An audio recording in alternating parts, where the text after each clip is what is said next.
Inicios. Cuando pensamos en el asma, las grandes preguntas que tenemos, que prácticamente parecieran ser preguntas filosóficas, es cuándo empieza el asma, por qué tengo asma y quién va a tener asma.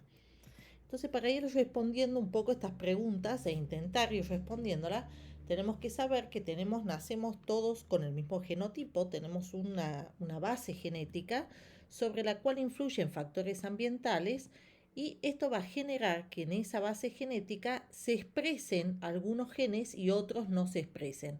La activación o inactivación de genes es lo que llamamos epigenética y esto se va a traducir en las características observables que tenemos de cada uno, a lo cual le llamamos fenotipos. Entonces, cuando vamos a ver la complejidad que tenemos de los fenotipos del asma, generalmente ponemos esta cara, porque tenemos tantas agrupaciones y tantos fenotipos que prácticamente a veces nos confunden. Pero la gran pregunta es, ¿cuándo comienza el asma? ¿El asma comienza en la edad adulta? ¿El asma comienza a los 6 años? ¿El asma comienza al inicio de la vida? ¿O el asma comienza antes, en el embarazo de la mujer? Entonces, el asma podríamos decir que son muchas enfermedades con diferentes fenotipos. Así tenemos, en base a el trabajo de Martínez, en donde vemos tres tipos de niños lactantes sibilantes. Aquel que comienza a sibilar a una edad muy temprana, que generalmente es desencadenada por virus, pero que después de los 3, 4 años comienza a descender, no vuelve a tener sibilancias. Aquel que comienza en una edad temprana y suelen tener una alteración del tono vasomotor, del músculo liso, y son estos que también se desencadenan por virus, pero también pueden desencadenarse por ejercicios, suelen ser no atópicos y después de los 10 años, 12 años, suelen desaparecer. Estos son los tardíos. Y después aquellos persistentes que comienzan en realidad a sibilar entre los 3 y los 6 años, fundamentalmente después de los 6 años, y que persisten en las sibilancias a lo largo de su vida, que son en la mayoría son aquellos sibilantes atópicos que también pueden ser desencadenados por virus, por alergenos, por ejercicios, etcétera. Pero la pregunta clave es, ¿cuál de esos niños va a persistir con asma en la edad adulta? Y se vio que de todos esos niños que sibilan, prácticamente la mitad va a persistir con asma, ya sea en forma persistente hasta la edad adulta o en forma intermitente. Del resto, puede ser la mitad de la mitad que queda, va a tener sibilancias en la infancia, puede tener un largo periodo de remisión y vuelven a tener de nuevo sibilancias o asma en la edad adulta. Es decir, son esos niños que uno les dice a los padres, bueno, este niño dejó de tener sibilancias, pero eso no quiere decir que en la edad adulta vuelva a tener sibilancias. Y después hay un subgrupo que no va a persistir con sibilancias, tiene sibilancias de niños, pero no va a presentar sibilancias en la edad adulta. Entonces, lo que se vio es que esos niños ya que van a persistir, que van a ser persistentes, ya nacen con una función pulmonar un poco más baja que un niño normal, y aquel niño que está con una función pulmonar baja y, por ejemplo, tuvo una virosis, fue un sibilante transitorio, tiende a recuperar la función pulmonar, no como el normal, pero tiende a persistir con una función pulmonar sin decaer a lo largo del tiempo. En cambio, el persistente nace con una función pulmonar baja, los primeros 6 años cae aún más la función pulmonar y tiene una función pulmonar mucho más baja que aquel niño normal. Entonces, ¿qué pasa en el niño muy pequeño a la edad de un año hasta los 2, 3 años con respecto al asma? Ya sabemos que el asma, como así los mecanismos epigenéticos, es heredable en un 36 a 79% de los casos, pero el asma, la característica que tiene es que tiene un polimorfismo muy variado y hay más de 100 genes que están localizados con respecto al polimorfismo del asma.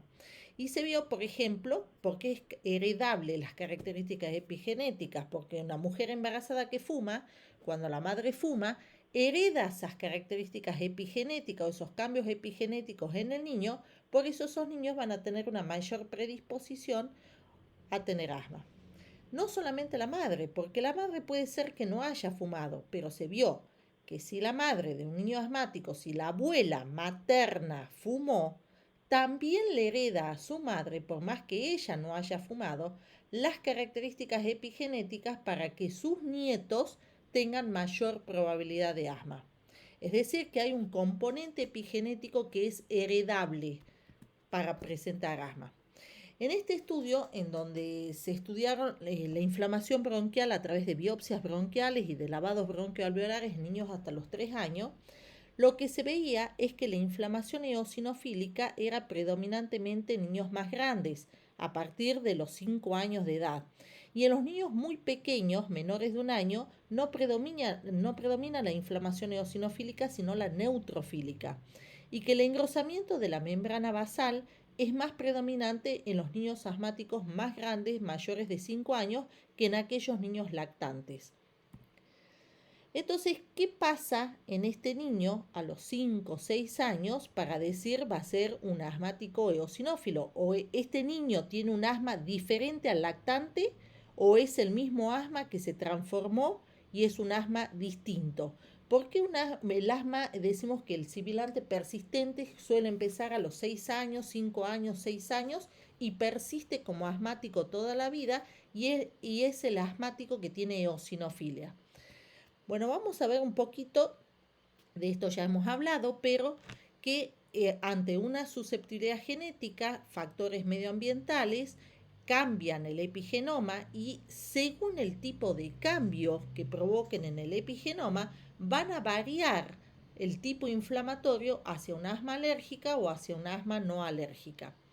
¿Qué pasa, por ejemplo, con los rinovirus? Esto explicaría un poco en cuanto a lo que hablamos del asma en lactantes, porque el asma es predominantemente neutrofílica y no eosinofílica.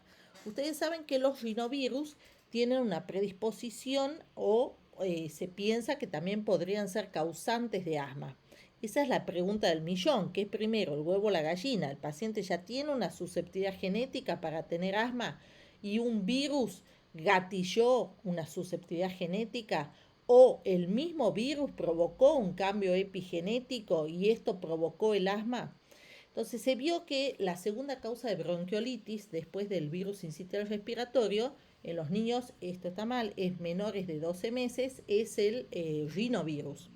Y el rinovirus se vio que en niños pequeños que son sibilantes, persisten con sibilancias después de infecciones por rinovirus, tienen un riesgo de 6 a 10 veces superior de padecer asma bronquial.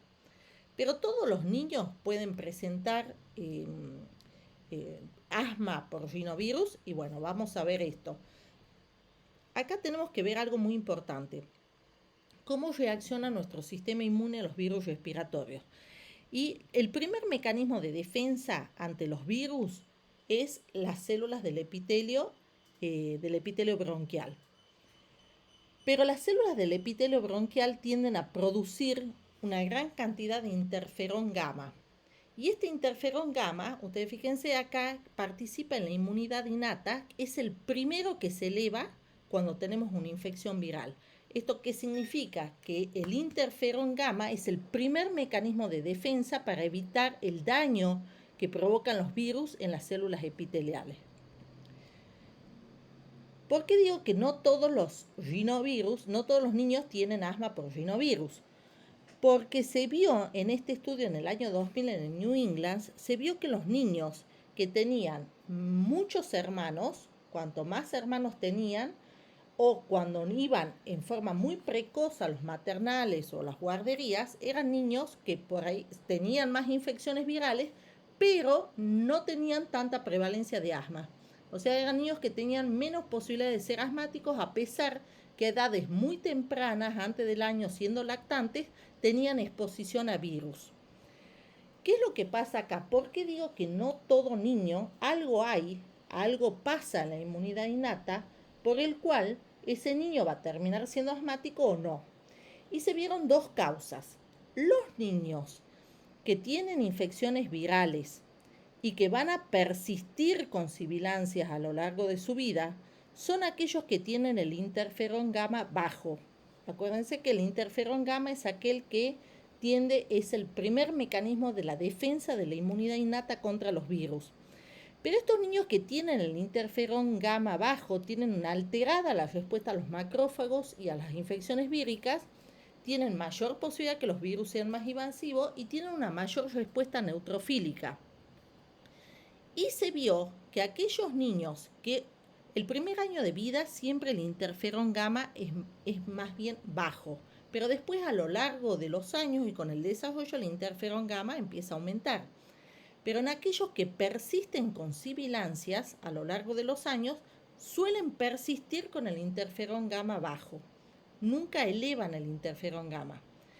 Es más, aquellos niños que tienen el interferón gamma bajo se vio que están asociados a una epigenética o un locus en el cromosoma 17q21. Aquellos que tienen esta expresión genética son aquellos niños que van a persistir con sibilancias a lo largo de la vida y que son los que tienen el interferón gamma bajo. Es decir, que aquellos niños que van a ser asmáticos a causa de una virosis son aquellos que tienen una susceptibilidad genética y tienen algún déficit en la inmunidad innata. Porque lo contrario a esto es este estudio, que es muy bueno este estudio, que hicieron, tomaron dos poblaciones genéticamente iguales en Estados Unidos, que son los Amish, estos son los Amish y los Uteritas, se visten igual, son genéticamente parecidas, pero hay una diferencia. Los Amish no tienen ningún tipo de tecnología. Ellos viven cerca de sus granjas, cerca de los animales, prácticamente conviven con los animales. En cambio, los Uteritas ya tienen tecnología, no viven cerca de las granjas, usan tractores, tecnología, no usan animales para los arados. Y lo que se vio, tomaron muestras de polvo de los Amish y de los Uteritas, de las casas de los Amish y de los Uteritas. Se vio que las muestras de polvos de las casas de los Amish tenían muchísimas más endotoxinas bacterianas que las casas de los Uteritas. Y se vio que los Amish tenían los eosinófilos en sangre mucho más bajo, con menor hiperrespuesta bronquial que aquellos que vivían en las casas de los Uteritas. ¿Qué significa esto? Que aquellos, los Amish, que están más en contacto desde el nacimiento con ciertas endotoxinas bacterianas que contiene el polvo, tienen 6 veces menos probabilidad de tener asma que aquellos que no tienen contacto con esas endotoxinas bacterianas. ¿Qué significará esto? Tal vez que al tener contacto con ciertas endotoxinas bacterianas, ciertas virosis o ciertos alergenos, en edades muy tempranas, antes del año y siendo lactantes y tal vez durante el embarazo de la madre, eso generaría una mejor respuesta del sistema innato, una mejor respuesta de los interferones gamma y de todas las células del sistema innato que produciría un equilibrio TH1, TH2 en el sistema inmunitario adquirido, y lo que permite que uno no tenga asma ni enfermedades atópicas a lo largo de la vida. Este estudio que se hizo en Israel se hizo con dos poblaciones de pacientes en Israel que eran genéticamente los Askenazí, que eran genéticamente parecidos, una población en Israel y otra población en Londres. Se vio que en Israel parece que les dan a los niños, consumen mucha mantequilla de maní, y a los niños les dan desde que empiezan a comer prácticamente sustancias que para nosotros serían alergénicas, como ser la mantequilla de maní. En cambio en Londres no les dan. Y se vio que estos niños que eran alimentados con mantequilla de maní a edades muy tempranas, que supuestamente son alergénicos, no padecían de asma como los niños de Londres, que no estaban expuestos a esos alérgenos. Entonces podríamos decir que todas estas exposiciones a nivel temprano, si el niño tiene un déficit inmunitario con una susceptibilidad genética, podría desarrollar asma. Pero si el niño está expuesto, no tiene esta susceptibilidad genética, y la exposición temprana, ya sea vía oral o por neumoalergenos, con una exposición muy temprana, estimularía el sistema innato y en realidad haría estas exposiciones alergénicas o exposiciones virales en un paciente que no tenga una predisposición genética, haría un efecto preventivo para las infecciones alérgicas o atópicas. Por supuesto que sabemos que también las virosis pueden exacerbar el asma. Entonces, a lo largo de la evolución del ser humano, por qué los estudios en que se veían, como el ISAC, por ejemplo, estudios que se veían que en poblaciones de primer mundo, cuanto más, eso se llama la hipótesis de la higiene, lo que acabo de explicar, que cuanto más higiénicos somos, menos contacto con alergenos tengamos o neumoalergenos tengamos a edades muy tempranas, tendremos un cambio en la susceptibilidad genética, tendremos cambios en los rasgos epigenéticos, cambios en el microbioma, condiciones más asépticas para vivir, menos factores, otros factores exposicionales como ser poluciones, humo de tabaco, y esto llevaría a una disminución o un déficit de desarrollo de la inmunidad innata que lleva a lo largo del tiempo a un desbalance de la inmunidad adaptativa, que es lo que provocaría la alergia en la edad adulta. Entonces, podemos diferenciar a los niños, el inicio del asma en los niños que se inician en forma muy temprana, antes de los 3 años de vida. Esos son niños que generalmente les llamamos virus dependiente, porque generalmente son esos niños que van a ser asmáticos por un déficit de la inmunidad innata y en donde tienen respuestas innatas antivirales defectuosas y tienen un asma de inicio muy temprano, antes de los 3 años. Son niños de una mayor severidad, con mayor exacerbaciones, mayor uso de recursos de salud. En cambio, los niños que comienzan a edades más tardías, entre los 6 y 12 años, generalmente ya no es por un trastorno de inmunidad innata, sino también por un trastorno, ya un desbalance de la inmunidad adaptativa TH2, es decir, tienen un desbalance inmunitario, por eso tienen un asma más de tipo alérgica, de inicio más tardío, con menos exacerbaciones y menos uso de los recursos de salud. Ahora, lo que se vio en el mundo es que las enfermedades autoinmunes son más frecuentes en los países de primer mundo. Cuanto más aséptico las condiciones de vida, mayor, por ejemplo, en el norte de Europa, países del norte de Europa, países de Estados Unidos, se vio que las enfermedades autoinmunes prevalecen.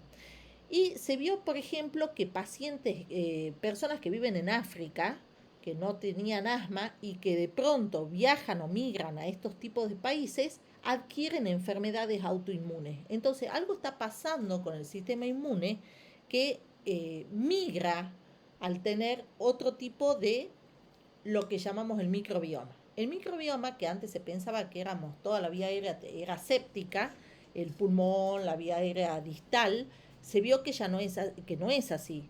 De cada 10 genes que tenemos en el cuerpo, 9 corresponden a bacterias que nos colonizan y a lo que llamamos microbioma. Pero lo más importante es que ese microbioma, para que genere el microbioma influye en el balance inmunitario que tenemos, tanto de la inmunidad innata como de la inmunidad adaptativa. Y cuanto más diversidad, más diverso sea ese microbioma, mejor y más sano vamos a estar de nuestro sistema inmune. En cambio, cuando menos diversidad y tienda a prevalecer alguna bacteria sobre otra, a eso le vamos a llamar disbiosis, va a haber un desbalance del sistema inmune o una falla en el desarrollo adecuado del sistema inmunitario innato. Y esto está muy relacionado, tanto el microbioma se encuentra tanto en todas las mucosas, también en la piel, también en el intestino. Y puede estar alterado por ciertas condiciones como ser el parto, la lactancia materna, el tipo de alimentación complementaria, las exposiciones ambientales. Y es muy interesante este estudio donde se estudiaron a aborígenes, digamos, de Amazonas, aborígenes de Australia, que prácticamente no tienen en contacto con tecnología, viven prácticamente como vivía el ser humano hace millones de años, en forma muy primitiva, y se estudió el microbioma que tenían estas poblaciones. Fíjense, el microbioma, la diversidad que tenía el microbioma de estas personas con respecto al microbioma de gente que vivía en Estados Unidos. Este microbioma, no solamente eso, sino que prácticamente no tenía resistencia a los antibióticos. Y es muy importante lo que llamamos eje intestino-pulmón. El microbioma intestinal es el primero que se forma cuando nace el bebé. Y ese microbioma intestinal es el que va a influir sobre los otros microbiomas. Por ejemplo, el microbioma que está en el intestino libera ácidos grasos de cadena corta a la sangre, y esa es la forma en que se conecta y se comunica las bacterias del intestino con las bacterias del pulmón y permiten la formación del microbioma pulmonar. Es decir, que tienen una comunicación. Si uno está fallando, si falla el microbioma intestinal, va a desarrollarse mal el microbioma pulmonar. Y este desbalance o balance va a generar que el sistema inmunitario general del cuerpo tenga un buen balance o un desbalance. Por ejemplo, eso es lo que les decía. Estos son los ácidos grasos de cadena corta que eliminan, es como si fuese la materia fecal de las bacterias del intestino, que pasan a la sangre y de esa manera comunican o envían mensajes al microbioma que tenemos a nivel pulmonar. Lo que se vio que la leche materna, si la mujer amamanta, le genera cierto microbioma intestinal al niño. Y cuanto más amamante la mujer, hasta periodos más avanzados en la edad, hasta el año, por ejemplo, el microbioma intestinal de los niños va a ser más saludable, va a ser más diverso. Eso va a permitir también que el niño desarrolle mejor su sistema innato o tenga mejor balance de su sistema inmunitario. Pero algo muy interesante es que se vio que aquellas mujeres que son atópicas, cuando dan de amamantar, transmiten un microbioma defectuoso también a los niños. Entonces ellas son atópicas y pueden al transmitir un microbioma defectuoso con prevalencia de algunas bacterias, hacen que ese niño tenga más prevalencia de atopía. Es decir, que existen ciertos parámetros que pueden alterar el microbioma: cesáreas, el uso excesivo de antibióticos, la lactancia artificial, el tipo de dieta, y que no estemos protegidos, por ejemplo, lo que hablé, el no contacto con ciertos alergenos en edades tempranas o con ciertos virus en edades tempranas, y habría una ventana crítica entre el embarazo y la lactancia en donde se produciría una disbiosis microbiana, en donde está muy influenciado el microbiota que tenemos en el intestino con respecto al microbioma de los pulmones. Eso altera el sistema inmune, en especial el sistema inmune innato, y ante una predisposición genética, el hecho de tener ciertos factores ambientales como virosis, como humo de tabaco, como polución, llevaría a que tengamos un desbalance inmunitario con predisposición a alergias y asma. Entonces podemos decir que tenemos una base genética, tenemos un eje intestino-pulmón en cuanto al microbioma, que este microbioma se va a ver afectado por factores protectivos o por factores destructivos. Eso va a alterar o va a poner en balance el sistema inmunitario, y es lo que nos va a llevar a una respuesta o hiperrespuesta tipo 2 o tipo 1, o una disminución de la respuesta antimicrobiana o disminución de la respuesta regulatoria. Entonces, nos queda mucho por recorrer. Hasta ahora yo creo que si tenemos que fenotipificar el asma o poder decir, tenemos este mapa, pero creo que nos quedan muchos puntos todavía por descubrir, y debe ser el mapa del asma, que yo creo que con el estudio genético, epigenético del microbioma, tenemos que interrelacionar todos esos factores para poder mapear mejor el asma y poder tratar mejor a los pacientes.